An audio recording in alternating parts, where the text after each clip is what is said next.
What is up, everyone? Here with my business partner and co-founder in Automate and Convert Academy and the owner of Automate and Convert, the agency, David Nadler. And in our Facebook Agency Blueprint program, we had a question from one of our students, really great question around she has an existing account. She has $12,000 in ad spend that she can use. And she's wondering, okay, what's the best way to deploy this ad spend? Is it to put it all towards warm traffic? Is it to put it all towards cold traffic? This is just an incredibly common question that we get with clients. It's questions that we ask ourselves, and it's just a question that I see a lot. David does as well. And so we just decided to shoot this training to really kind of cover this and answer it one and for all. And wanted to shoot this training to just bring as much value to all of you. So David, you want to take it away? Yeah, for sure. So like you said, like managing ad spend and determining, how much budget do we put toward cold traffic or warm traffic, or, depending on how you talk about this, it could even be cold traffic versus warm versus hot versus retargeting. There are lots of different words that people use. And sometimes that can get a little bit overwhelming and a little bit confusing. It's like, okay, I'm going to end up with 2, 3, 4 campaigns. How much of my budget do I put to each one of those campaigns? That can be kind of a stymieing question for people. And I know it was for me when I first started, especially as retargeting became more of a thing. It's like, how much of my budget should I put into retargeting and how much should I put into cold traffic? To your point, I have developed what I think is a very solid and very universal answer to this question, because I think a lot of people maybe assume that this question is dependent on their business, and it's really not. So let me give you the easy answer. The easy answer to how much you should spend on cold versus warm is that you should spend as much as you profitably can on hot, then you move your budget to warm, and then you move your budget to cold. And for all of you out there that are a little bit, weirding out when I'm saying that, they're like, yeah, but I love cold traffic and we want to scale. Yes, absolutely. As you are profitable with your hot traffic and your warm traffic, you take those profits and you reinvest those things into cold. And that's how you win the cold traffic game. You don't win it by starting with cold traffic. Right.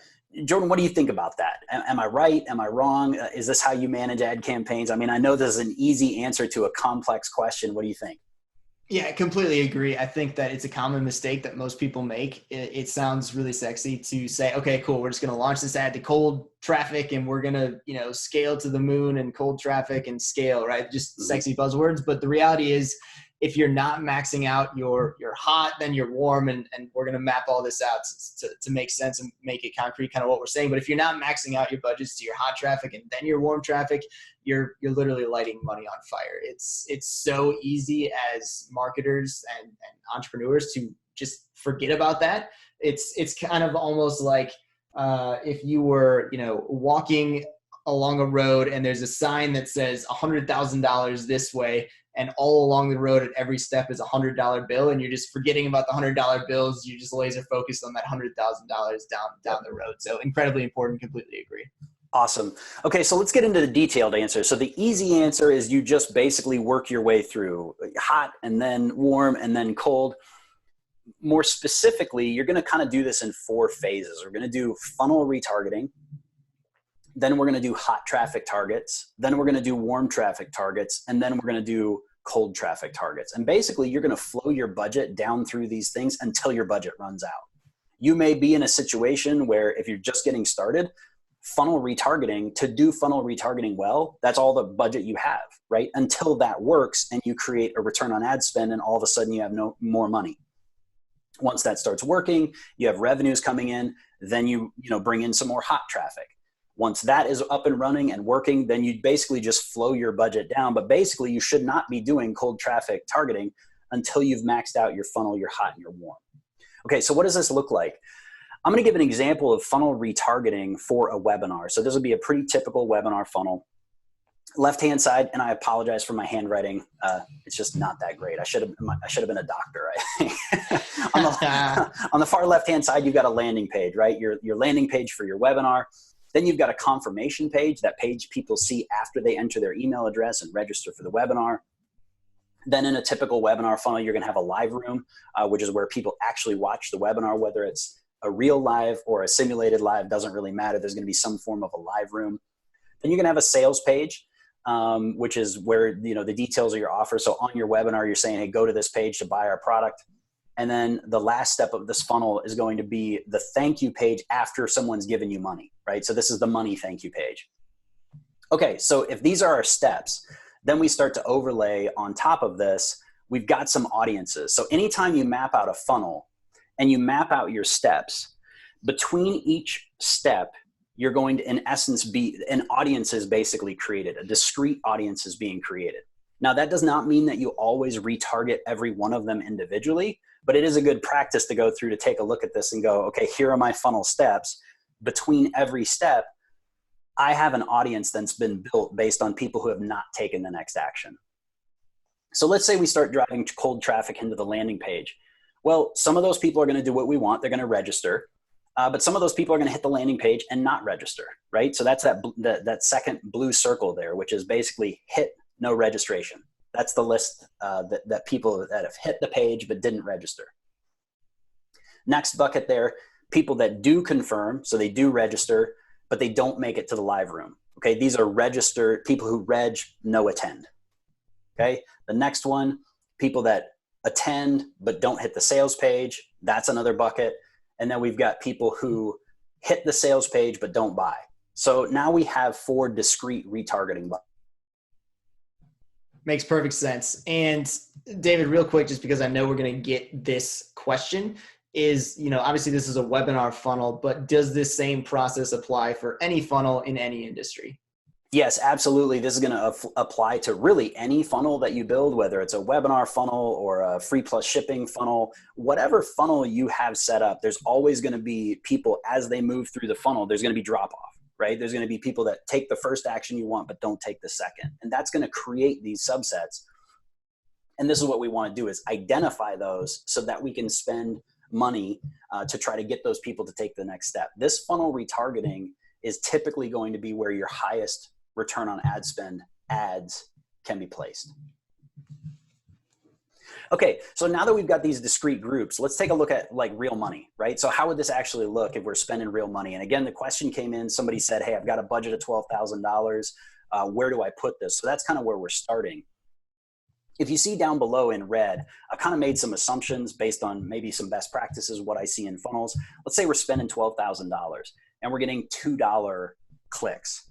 Now, some of you might freak out and say, we should be able to get clicks for way less than that. Yes, but if you're using conversion optimization, there's going to be a good chance that Facebook knows what they're doing and you're going to see higher than 50-cent clicks. So let's say we get $2 clicks, that means we got 6,000 clicks, right? And then just as we work through the funnel, just doing some quick math, let's say we get 20% of those people to confirm, to actually opt in for our webinar. It means we've got 1,200 people in that group. 35% of those people show up. That means we've got 420 people in the live room. 50% of those people click through to the sales page. That means we've got 210 people that hit our sales page. 5% of those people actually buy. That means we've got 10 buyers. Okay, so what does that look like then in terms of our retargeting list? Well, again, keeping on with the simple math, we add in the green numbers, and really these are each of the prior 2 numbers just subtracted, right? So we start with 6,000 hits, and 1,200 of those people actually did the action. They actually registered. That means we have 4,800 people that didn't take the next step. Okay, so we've got 4,800 people that hit the page, didn't register. We've got 780 people that registered but didn't attend. We've got 210 people that attended but didn't hit the sales page, and we've got 200 people that hit the sales page but didn't buy. These are your groupings. These are your number 1 groupings that you want to make sure that you retarget. So this is funnel retargeting, going to that list of 200, then the list of 210, then the list of 780, and then the list of 480, and make sure that you have an ad that moves them through the funnel.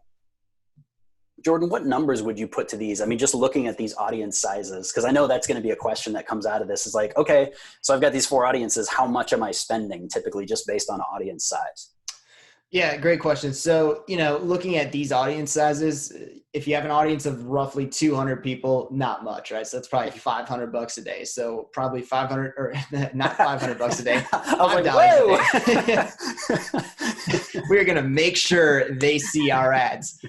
So $5 a day to those audiences of 200 people a piece. For an audience of 780, I don't know, $5 to $10 a day, probably still $5 a day. And then for that audience of 4,800, maybe $20 a day. right around there. And so, yeah, it's not going to take much to retarget these audiences, but the reality is that combined, call it $50 a day in ad spend, retargeting throughout this funnel may very well generate more revenue. Well, probably not $50, but it's going to generate a significant amount of revenue. And assuming, as you start pumping in more traffic and those numbers grow, your retargeting budget is also going to grow with it. And there's a good chance that within a couple of weeks, that retargeting ads is going to generate more revenue than all of your cold traffic budget combined. Exactly. And that's why getting this in place from the beginning is so important. Even if these groups of people are small, as you go out and you start to pour fuel on the fire with cold ads, all of those cold ad people are going to drive through this, right? So once we start spending money on cold ads, all of a sudden these populations go from 4,800 and 780 and 210. They start to double and double again. And we want to make sure that we've got the baseline to make sure that we're moving them through the conversion funnel. A couple of other things to note on this, if you mind, David. So, I know we're going to get a question around, okay, well, how do we know what these benchmarks look like? How did you come up with these percentages? So number one is just rely on past data, right? So if you're working with a funnel, you've had other traffic move through it, look at the past data, use those for benchmarks.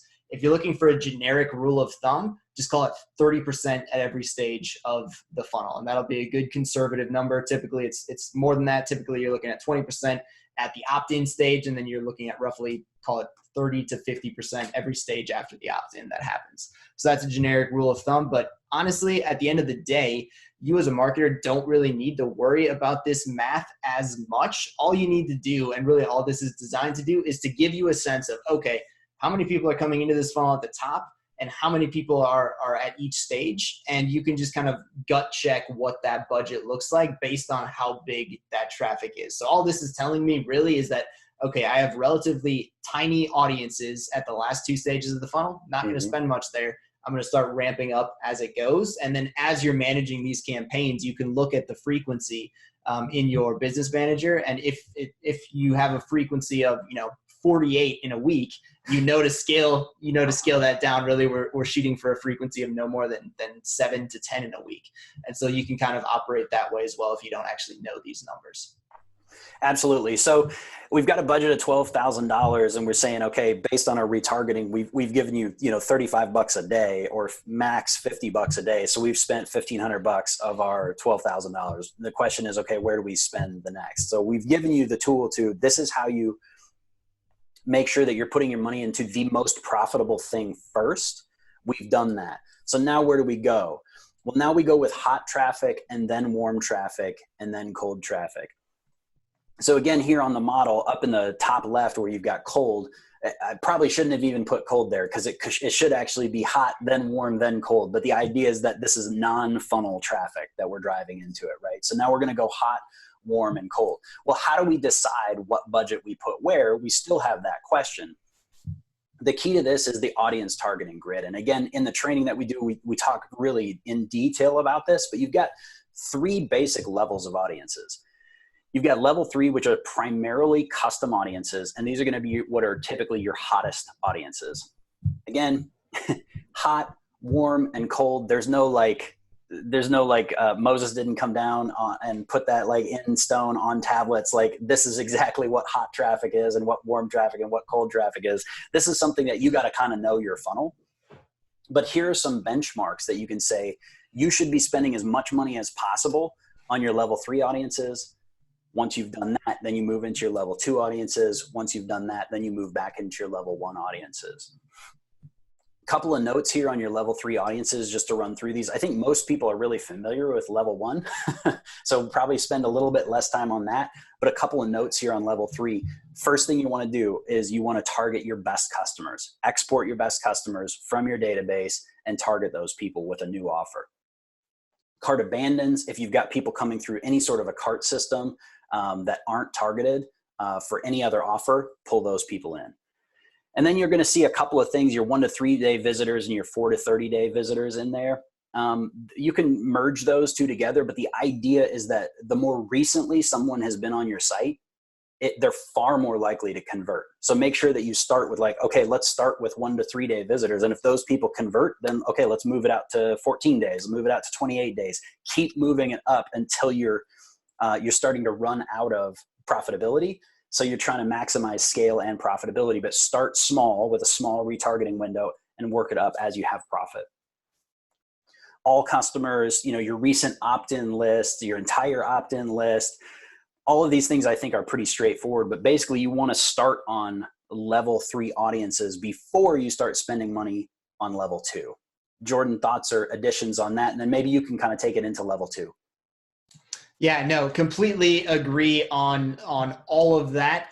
Starting out with that, just the hottest customers first, the hottest prospects first, and then moving into level 2 audiences, which is really your lookalike audiences, right? So always, whenever you start with the business, with an ad account, whatever, you upload your level 3 audiences, and then you just create lookalikes based on all of them, and that's really all level 2 audiences are. So it's starting with again, first your customer lookalikes, then your email list lookalikes, your opt-in lookalikes, your unsubscribed lookalikes, which is actually, it sounds really weird, but you can actually see a lot of success targeting people who look like people who have unsubscribed from your email list. Yep.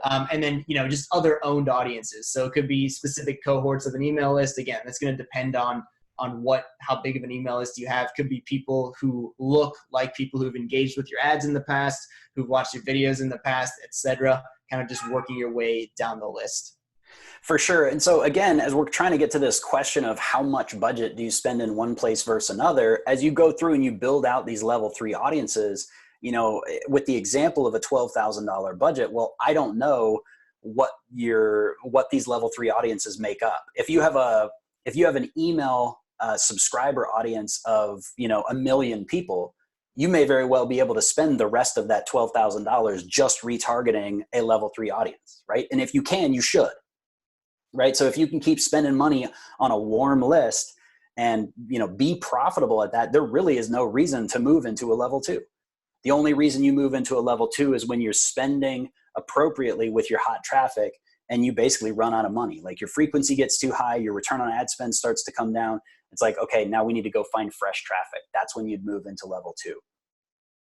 Not going to cover level 1 audiences at this point. That would be kind of moving more into some of the truly cold, and worse cold than level 2. So, get what you can with your hot audiences, then go to your lookalikes. That's primarily where we're going to scale.